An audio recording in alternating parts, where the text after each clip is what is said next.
Өнөөдөр бүгдээрээ хэмэл оюун болон хүн хоёрын хэн илүү чанартай загварлаг дашборд бүтээж чадах вэ гэдгийг харах болно. Өнөө хүчлэгээр бид нэр Excel дээр дата цэвэрлэгээ граф байгуулалт дээр хэн нь илүү байх вэ гэдгийг шалгасан байна. Үзэх эсвэл линк дээр дарна. За өнөөдрийн бичлэгээр болохоор менежерт хэрэгтэй дашбордыг чанартайгаар загварлаг хэн гаргаж чадах вэ гэдгийг харах болно. Шалгуур нь 4 явах болно. Хамгийн ихнийх нь хурд, хоёр дахь нь тооцооллын үнэн зөв байдал, гуравт нь дизайн, загварыг харна. За дөрөвт нь бизнесийн ойлголтыг зөв тусгаж чадсан уу гэдгийг харах болно. За шүүлтийг бол би хийхгүй. Шүүлтийг өөр хиймэл оюунаар бүгдээрээ за энэ хүнийх энэ хиймэл оюуных гэж хэлэхгүйгээр хийх болно. Мөн та бүхэн шүүлтийг хийж сэтгэл хэсэгт бичээрэй. За дашборд бүтээлтийг надаас эхлэе гэж бодож байна. За миний хувьд хүний нөөцийн менежерт хамгийн хэрэгтэй зөвхөн том мэдээллүүдийг ашиглаад зөвхөн нэг хуудсанд багтаана. За том мэдээллийн бүтцийн хувьд би 20 хуудас маш том давуу өгдлийг бол боловсруулж хиймэл оюунаас боловсруулж авсан. Яагаад гэвэл хүний нөөцөд хэрэгтэй хамгийн сайн дашбордыг бол бүтээхээр ажиллаж байгаа. Өнөөдрийн хувьд бол зөвхөн нэг хуудас цомхон мэдээллүүдийг ашиглах болно. За харилцан холболт бол автоматар хийгддэг. За миний хувьд гараас огноог оруулах гэсэн учраас энэний холболтыг бол хийн. Хүн хэр чанартай сонирхолтой дашборд бүтээж чадвалаа хамтдаа динамик дашбордыг бүтээцгээе.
За миний хувьд 35 минут 33 секундээр дууслаа.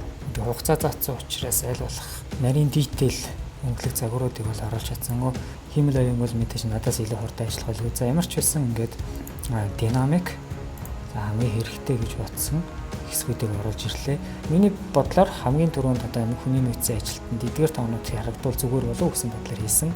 Тэгээ мэдээж уралдаж байгаа учраас зөвхөн нэг хуудас маш товчхон мэдээлэл өргөхийг зорилоо. За хамгийн ихний харагдаж байгаа эдгээр нь бол KPI картууд. За KPI картаар нийт ажилтны тоо, за эргэлт, за цалингийн сан бол 909 сая гэж байна. За дундаж ажилласан жил бол хүмүүсийнх нэг 4 жил байгаа юм байна. Ажлаас нь гарахаас сэргийлэх боломж бол 50% байна гэж харагдаж байна. За энэ график юу илэрхийлж байгаа гэхээр ногоон ажилд бол орж ирсэн хүмүүс, за ажлаас гарсан бол улаанаар, за ажилтны тоог бол төдийлөн анхаарах гонтолд маш бүдэг лайнаар оруулж гисэн байгаа. Эндээс айл улирал дээр хамгийн их өсөлттэй гэдгийг харах боломжтой. За энэ графикт болохоор за айл газар нэгжид хичнээн тооны ажилтан байдгийг хамгийн их одоо тоо бол борлуулалтын газар дээр байдаг юм байна ч гэдэг юм те. Ийм тоо орсон байна. За энэ бараан цэнхэр дээр юу байхад вэ гэхээр слайс руу буюу одоо бидний хэлсэн шинээр фильтрүүд байна. За энэ чинээс саруудаа сонгоно гэсэн үг. Энэ ингээ ажиллана. 4 сарыг сонгохоор ингээд ажиллана гэсэн үг. За дараагийнх нь болохоор хэлцийн нэр сонгох нь байна. За гүйцэтгэх удирдлага, борлуулалт гэдэг ингээд ажил харж болно гэсэн үг. Дараагийн фильтр нь болохоор байршил, аймаг хот, дорнодуу аймаг хотоор нь гаргасан байна. За дорнодод жишээ нь ажилчдын одоо эргэлт хэд байгаа вэ? нийт хэдэн ажилтны хэдэн насны хооронд байгаа вэ гэдгийг шаарна гэсэн үг. За гэрээний төрөл дадлагчигч хэд байгаа вэ? Үнцэн ажилт хэд байгаа вэ гэдэг энэ болгоныг харна. Энэ хамгийн сүүлийн том болохоор бүх шүүлтээр гаргална гэсэн. За ажлаас гарсан шалтгааныг бол модон графикаар хийсэн. За тэгээд хүүсийн харьцаа болон насыг шуурга гэж нэрлэгддэг графикаар хийсэн байна. За миний хувьд л хамгийн түрүүн шаардлагатай эхний дашборд бол бүтээлээ. Одоо бүгдээрээ хиймэл оюун ямархуу график дашборд бүтээх үү хэдийн хугацаад зарцуулах нь харцгаая. Тэгээд шүүлтүрлэг орно гэсэн.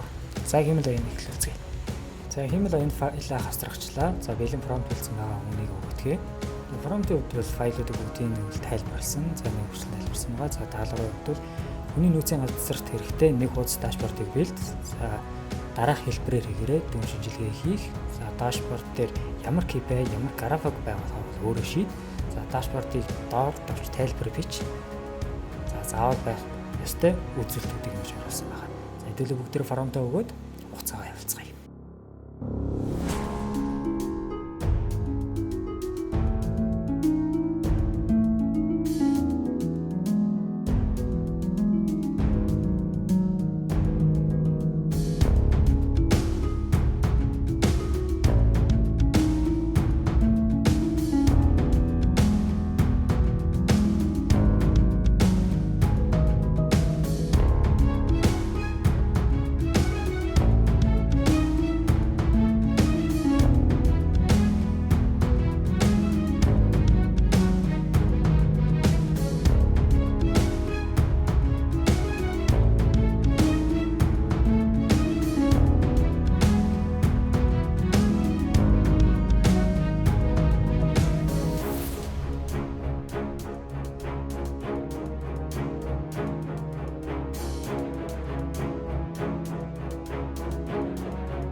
Өгтөр хэмэл энэ гарсан дашбортыг танилцъя.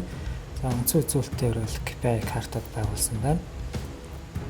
За одоогийн ажилтан 232 таарч байна. Ажилтны эргэлт бол миний тогтоо таахгүй байна. Сарын цалингийн сан таарахгүй байна. Дундаж ажилласан хугацаа таарч байна. Харамсалтай эргэлт гэж одоо юу хэлж байгаа юм л да. Энэ текстийн хувьд алдаа гаргасан байна. За орон тоо ба хөдөлгөөн гэж байна. Орон тооны гүйлгээ гээд одоо өгүүлбэрийн утга найруулга дээр бол алдаа гаргасан байна тийм ээ. За графикийн хувьд бол өнгө загварын хувьд бол маш гоё график гаргасан байна. За тоонууд нь бол шууд харагдахгүйгээр дарж харагддаг юм байна. За ажилласан хугацааны бүтэц график харагдаж. За графикаас харахад бол улаан лайнаар гарсан хүмүүс гэхээр 1-ээс 10 жилийн хугацаанд ажиллаж байгаа хүмүүс хамгийн их гардаг юм байна.